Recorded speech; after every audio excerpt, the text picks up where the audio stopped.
Hi friends, ఇప్పుడు మీరు చూస్తున్నారు 2HP V4 మోటార్ రివైండింగ్. మీరు చూసినట్లయితే వైండింగ్ పోయింది. స్టార్టింగ్ మీద అంత ప్రెజర్ పడలేదు, కానీ రన్నింగ్ మీద మొత్తం మెల్ట్ అయిపోయింది. ఇలా ఎందుకు జరుగుతుందో తెలుసా ఫ్రెండ్స్? ఇప్పుడు నేను చెప్తా తెలుసుకోండి. కండెన్సర్ అనేది ఫెయిల్యూర్ అయిపోయి బ్లాస్ట్ అయినప్పుడు, అప్ అండ్ డౌన్ కరెంట్ వచ్చినప్పుడు ఇలాగైతే జరుగుతుంది ఫ్రెండ్స్. దాని తర్వాత వైర్ అంతా తీసేసి ఇలా నీట్ గా కడిగేసేయాలి. తర్వాత లార్డ్స్ లో ఇలాగైతే పేపర్ పెట్టేయాలి మొత్తంగా.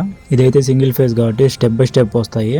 అందుకే ఇలాగ మొత్తం చుట్టేసుకుంటాం వైర్ ఇలాగా. దాని తర్వాత వైర్ కి డ్యామేజ్ కాకుండా లార్డ్స్ మధ్యలో ఇలా పేపర్ అయితే పెట్టేసుకొని వైర్ ఎక్కేయాలి.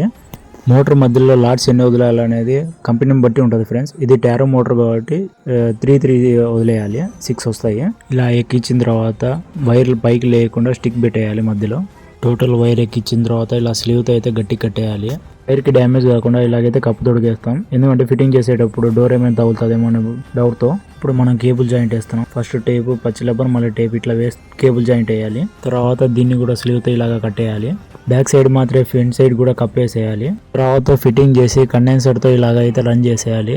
దీంతో మన 2HP V4 రివైండింగ్ కంప్లీటెడ్. ఇలాంటివి ఇంకా తెలుసుకోవాలంటే మన ఛానల్ సబ్స్క్రైబ్ చేసుకోండి.